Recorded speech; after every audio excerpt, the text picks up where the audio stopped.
we're going to be reading chapter 3 of our text. So our daily directions remain the same. We need to read our objective and standard and watch the mini lesson video. If you've made it here, you've done these things. So some vocabulary we need to review. So we need to review what indirect characterization is. This is something that we seem to struggle with a little bit as we were doing our quiz on Friday. So indirect characterization, the way I want you to remember it is direct characterization is when the author is telling me directly who a character is, what they are like, right? So the author is going to say, Ben is brave. If they want me to know that Ben is a brave person, they're just going to directly tell me. You ever hear someone say she was very direct? That's what they mean. They're straight to the point.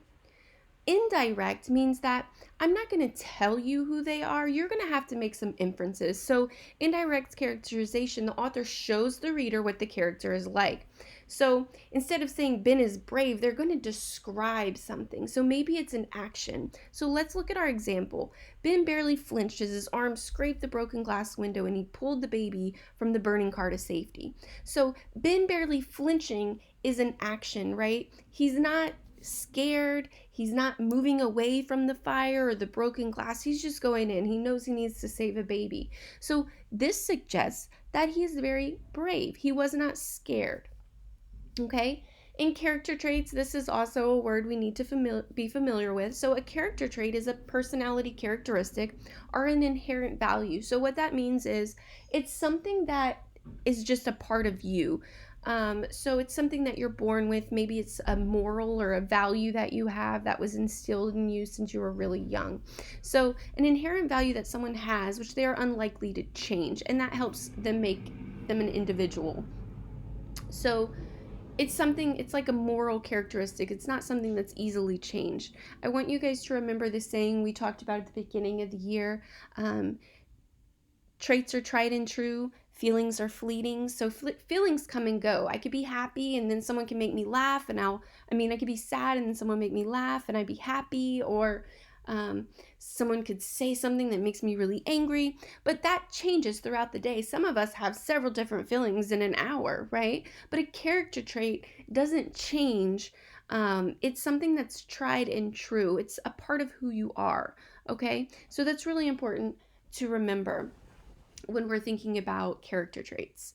Now, compare and contrast, you're going to be in this isn't our focus, but you are going to need to think about the similarities between two things and the differences between two things. So I just wanted to point those out because you're going to see those, you're going to see one of those questions about comparing and contrasting our characters in our exit ticket, but really our focus is, can you find the evidence to support that, to support your answer and make that inference. So let's move on. Again, this is the strategy that we use. So we use this strategy, STEAL, for indirect characterization. So we can look at this, take a second. We're looking at what they say, what they think, how they affect other people, what they do, and looks. Now, looks is one that people seem to have a little bit more trouble with when we're talking about indirect characterization. But when we're talking about the looks of a character or a character's appearance, it could just tell us about maybe a hobby or what they value. So think about if someone comes out in a smock, like a smock with paint all over it, we could make an inference that this person might be artistic, right? Or maybe they came out and they're dressed in their church clothes with the Bible in their hand. Then we could say, oh, well, maybe they're church going. Maybe they're, Christian people or holy people. Who knows, right? So you look at what a character looks like to try to make inferences to know a little bit more about who they are. So let's move on. So today's objective. Today, you're going to use the details from our text. So we're reading chapter 3 in order to make inferences about the characters in our text. So we're still focused on our characters. Remember, when we think about our plot diagram, we're still in that exposition stage where we're learning who our characters are, what are the settings, and we're going to be in this stage for a little while. So we're really focused on the characters. And this text is particularly character driven. So the characters are going to be the ones who show us what our themes are throughout this book. So let's look at the steps for making inferences about text. Very first thing you have to do is you have to analyze the question. So what is the question asking me? And so the reason why we do this is because it narrows down what we're looking for, right? If we're not really narrowing down our question, it's a lot of text to go back and read again. But if I've made good annotations throughout my text as I read, if I can narrow down that question, I know what I'm looking for, and it helps me narrow down where I'm going in the particular chapter in the book. So 2, choose the strongest evidence to support your ideas. So I need to find evidence that's going to help answer that question. So I want you to think about our plan of attack. When we saw a question, when we were prepping for our test, right, we would cover up our answer choices and then go find evidence first. So this is really important because I need to find the evidence that's going to help me answer the question before I make my own connections. Because a mistake that we often make is we kind of make really we make really broad inferences, right? We make extreme inferences where we're not really using the text to support our answer. So instead, we're only using our background knowledge and then we twist the evidence to fit it. And that's not really what we want to do whenever we're making inferences and using that schema. We first look for evidence, right? So we're going to go through our text. What is something that's going to help me answer this question? Because every question you get about the text is found in the book. So, or in the text that you're reading.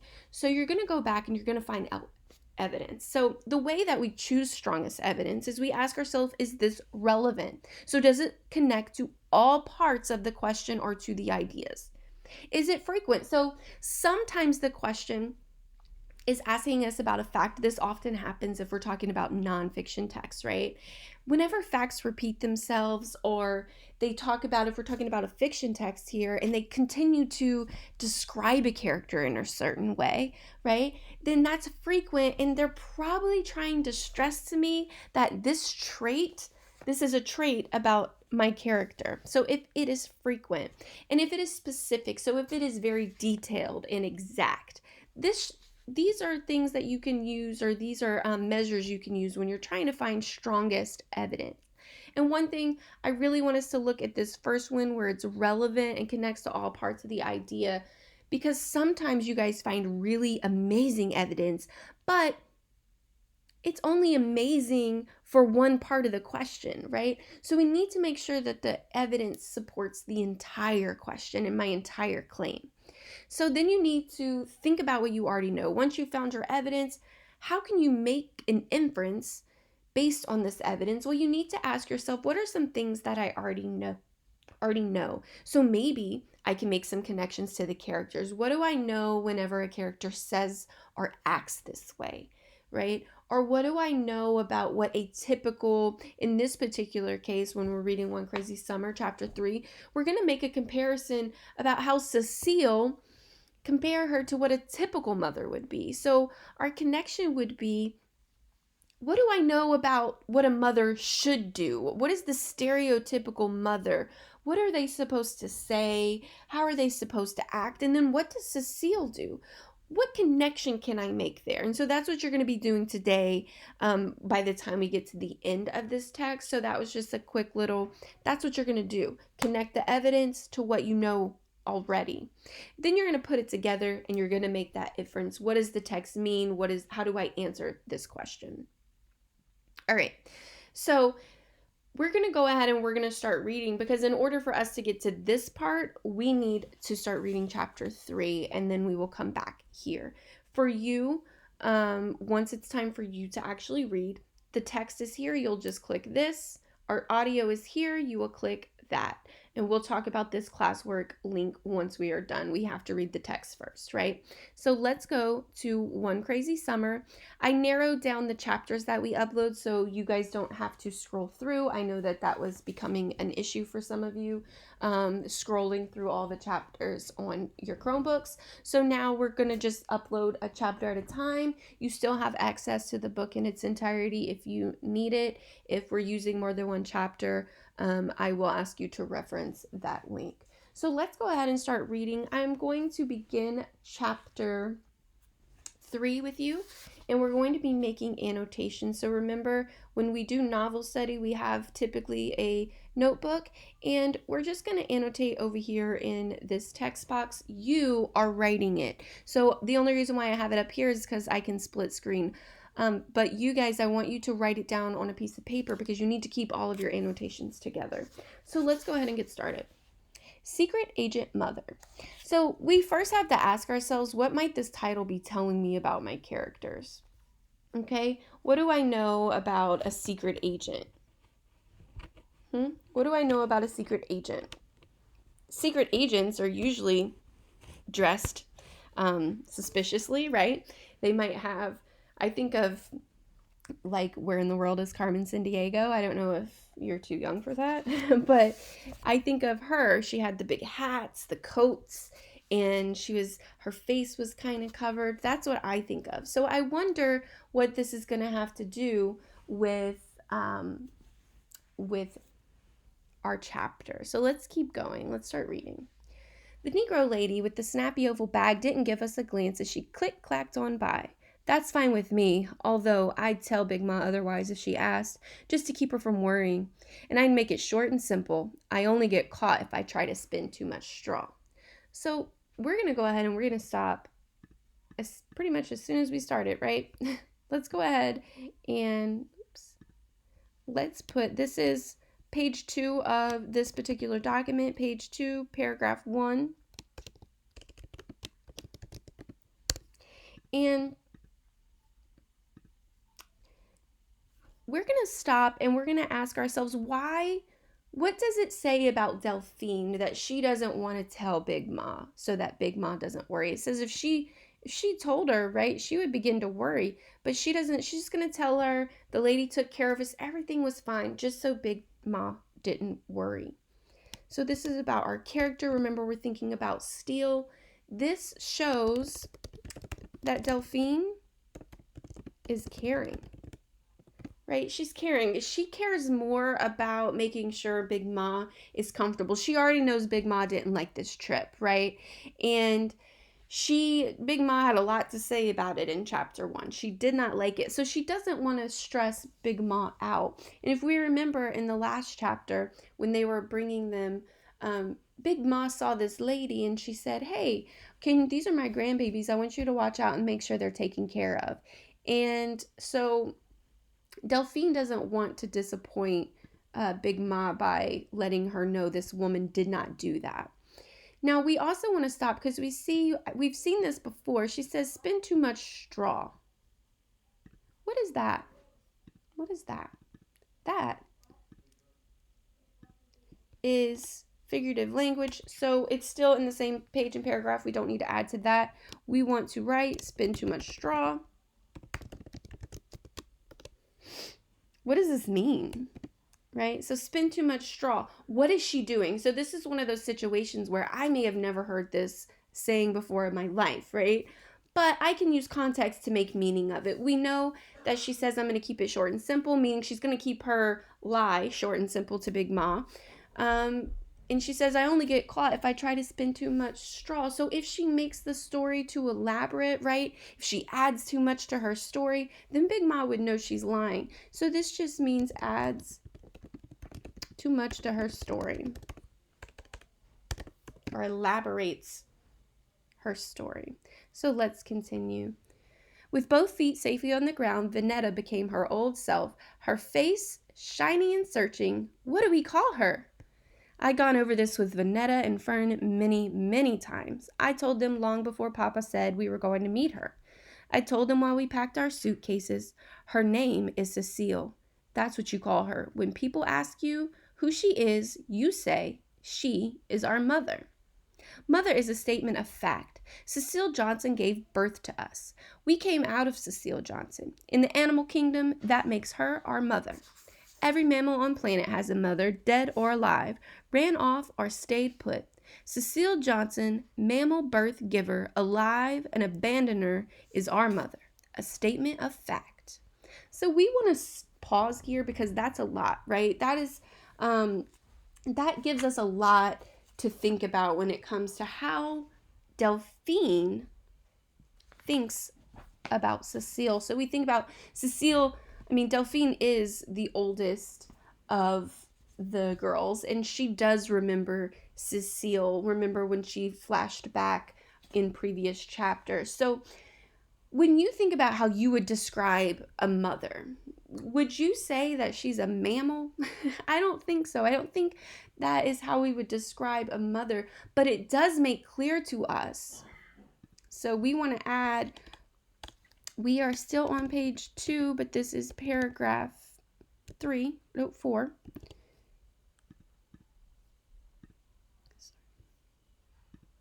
That, let me pop that down one more. Okay. We want to make very clear that this shows that Cecile has a big disconnect with her mother. So narrator makes clear, so narrator, which is Delphine, makes it clear that the relationship with Cecile is strained. There is a disconnect. Okay, so there's a disconnect. We don't typically call someone who we are fond of, we don't typically say that she's a mammal birth giver, a live abandoner, right? We would maybe talk about the good qualities of this person, but Delphine does not do that here. So this makes it very clear to us that she is not very fond of her mother. So let's go ahead and let's keep reading. Even in a song we sing when we miss having a mother, and not her, but a mother, period. We sing about a mother. Mother's gotta go now, la, la, la, la. Never mommy, mom, mama, or ma. Mommy gets up to give you a glass of water in the middle of the night. Mom invites your friends inside when it's raining. Mama burns your ears with the hot comb to make your hair look pretty for class picture day. Ma is sore and worn out from wringing your wet clothes and hanging them to dry. Ma needs peace and quiet at the end of the day. We don't have one of those. We have a statement of fact. So again, this is a really important part of our text. We're still on page 2. We are at paragraph. We're going to go ahead and do 5 and 6 here. All right.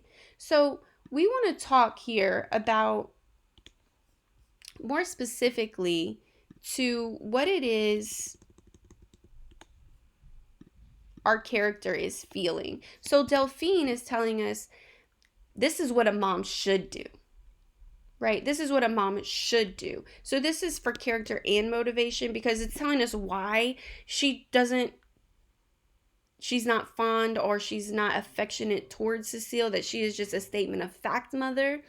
And we want to annotate that. So she says, we don't have one of those. So Delphine